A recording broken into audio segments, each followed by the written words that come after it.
pour la qualité, comme d'habitude, de ces exposés. Et j'appelle maintenant Henri Judet qui va nous parler plus précisément de la création de l'Académie nationale de chirurgie à partir de la dernière diapositive dont Jean-François Mercier a parlé.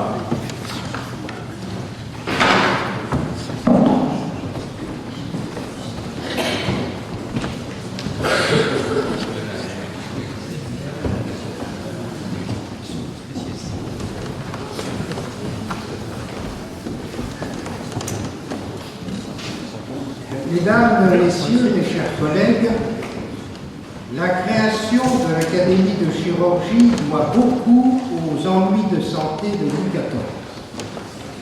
Novembre 1786, le grand Louis XIV souffre le martyre d'une fistule anale. Les onguents des médecins s'avèrent incapables de soulager le roi, et malgré leur réticence habituelle à faire appel aux chirurgiens, on nomme Félix, le premier chirurgien du roi, qui incise et guérit la royale fistule. Août 1696, 10 ans plus tard, le roi présente cette fois-ci un volumineux anthrax de la nuque. Nouvel échec des traitements médicaux et recours à Félix qui ne parvient pas par de petites incisions à soulager le roi. Celui-ci, bien informé, a connaissance d'un chirurgien, chef de service à l'hôpital de la Charité, de très grande réputation, c'est Georges Maréchal. Maréchal vient à Versailles et conduit aux frais du roi, et impressionné par l'environnement de la cour, ne dit mot. Mais il trace dans l'espace une croix et fait signe à Félix d'inciser la stupéfaction selon le trajet. Félix s'exécute, le pus s'évacue, le roi est guéri. Désormais, les chirurgiens jusque-là méprisés par les médecins de l'université vont bénéficier de la bienveillance royale. Et fort de cette bienveillance, Georges Maréchal et son futur successeur comme premier chirurgien du roi François Gibaud de la Péronnie s'aventurèrent à proposer au roi Louis XV la fondation d'une académie de chirurgie sur le modèle de l'Académie des sciences créée récemment par Colbert. Et derrière cette demande, les deux chirurgiens avaient deux objectifs. Le premier, faire reconnaître les chirurgiens à l'égal des médecins. Depuis le Moyen-Âge, les chirurgiens souvent assimilés aux barbiers avaient été tenus par les médecins à l'écart de l'université. Saint-Louis, sous l'influence de son premier chirurgien Jean Pitard, avait bien créé le collège de Saint-Côme et Saint-Damien, ancêtre de l'Académie. Il regroupait les chirurgiens de Roblon pour se distinguer des barbiers. Ils tenaient leur séance dans une petite chapelle attenante au couvent des Cordeliers, qui serait actuellement à l'angle de la rue des Écoles et du boulevard Saint-Michel, où ils enseignaient la chirurgie. Mais pour les médecins, les chirurgiens restaient des manuels incultes et illettrés et devaient rester, selon la formule, les commis et serviteurs des médecins. Le deuxième objectif était plus scientifique. Devant les errements des méthodes chirurgicales de l'époque, avoir un lieu destiné à étudier, à discuter, à divulguer les nouvelles méthodes de l'art opératoire. La réponse de Louis XV fut favorable, et il dira même des chirurgiens « il est de ma gloire de les élever ». La Société académique des chirurgiens de Paris était créée et se réunissait pour la première fois le 18 décembre 1731 sous la présidence de Georges Maréchal. Ce n'était encore qu'une société académique, car pour devenir académie à part entière, elle devait faire la preuve de. Elle tenait ses réunions dans l'amphithéâtre de la communauté de Saint-Côme, construit en 1694 par l'architecte Joubert, avec les deniers des 87 maîtres chirurgiens qui constituaient à l'époque la communauté, très beau bâtiment où nous sommes réunis aujourd'hui et qui abrite les enseignements de langue de la santé. Les lettres patentes instituant l'Académie royale de chirurgie étaient promulguées le 2 juillet 1748 et reçu par le successeur de maréchal et de Lapéronie comme premier chirurgien du roi, Germain Pichot de la Martinière. La Martinière, familier de Louis XV, le sollicite pour construire un nouvel amphithéâtre, car l'activité de l'Académie est telle que celui de Saint-Cloud ne suffit plus. Et en 1774, l'architecte Gondouin construit en un an le bâtiment situé entre le boulevard Saint-Germain et la rue de l'École de médecine, connu actuellement sous le nom d'ancienne faculté de médecine et siège de l'université Paris-Descartes. La Martinière sera 36 ans président de l'Académie, un an pour les présidents actuels, et va remettre de l'ordre dans la compagnie. Car les descriptions qui en est faites à l'époque est cocasse. Il y avait un bon nombre de membres qui n'y venaient guère que pour se voir et causer de leurs affaires.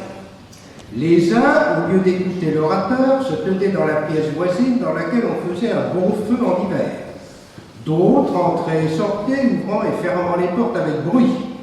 Une partie des membres qui se présentaient dans le premier quart d'heure pour donner leur signature disparaissaient le moment d'après pour ne revenir qu'à la fin de la séance pour recevoir les jetons de présence. La Martinière décide de changer les mœurs. Tout membre qui, au bout de 2 ans, n'a apporté aucun travail sera considéré comme démissionnaire. Et ceux qui n'assistent pas aux séances sans excuse valable pendant 3 mois seront exclus. Dès lors, le renom de l'Académie est considérable et international. L'activité y est intense et la publication de ses mémoires, notamment les 5 volumes publiés entre 1743 et 1774, toujours consultables, fait autorité. Mais survient la Révolution, 1793, la Convention, les montagnards, la Terreur. Les thermidoriens ne coupent pas la tête des chirurgiens, mais celle des académies. Et par décret du 20 thermidor en 1, toutes les académies sont supprimées et celle de chirurgie pour longtemps. La dernière séance a lieu le 22 août 1793, au cours de laquelle est lu le décret de la Convention. L'Académie royale a duré 62 ans. Sous le Consulat et l'Empire, Napoléon, qui disait « Je ne crois pas en la médecine, je crois en Corvisart », qui était son médecin personnel, établira la faculté de médecine dans le bâtiment de l'architecte Gondouin, en lieu et place de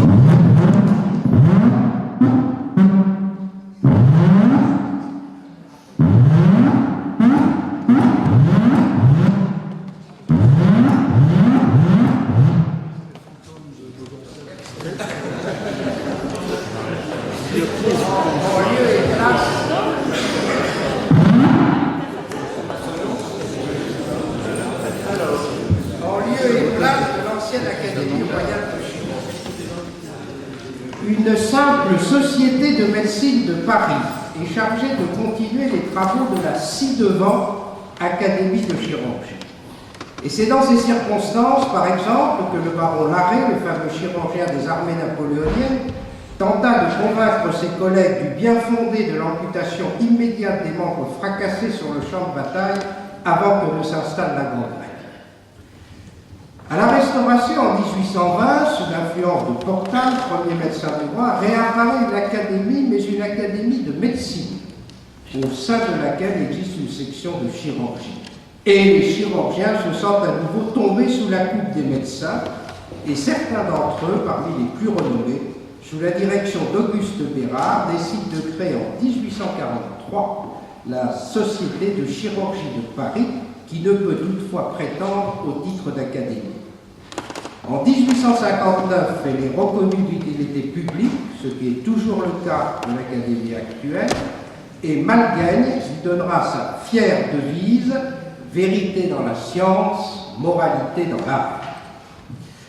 La société devient en 1875 nationale, après le retour de la République, et elle retrouve en 1935 le titre d'académie par décret du président Albert Lebrun, mais perd par la même occasion son sigle de national. Et ce n'est qu'en 1997 qu'elle acquiert son titre actuel d'Académie nationale de chirurgie.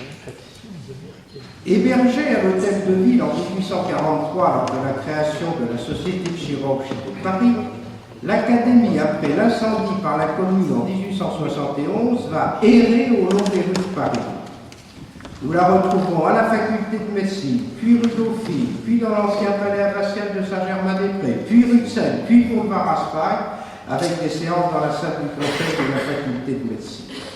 Et en 1993, alors qu'elle était de nouveau à la rue, son président Denis Pellerin obtint du président de l'université Paris 6 de disposer d'un amphithéâtre inoccupé depuis 50 ans. Et cet amphithéâtre, siège actuel de l'Académie, se trouve dans l'enceinte de l'ancien couvent des Cordeliers, jouxtant le réfectoire gothique, son dernier vestige, à quelques dizaines de mètres de l'amphithéâtre de Joubert de la communauté de Saint-Caux, dans lequel nous nous trouvons actuellement, et à quelques centaines de mètres du lieu où se trouvait la petite chapelle du collège de Saint-Caux de l'époque de Saint-Louis. Ainsi, l'Académie est revenue à son lieu d'origine, dans ce petit coin du quartier latin, où bat depuis le Moyen-Âge le cœur de la chirurgie française.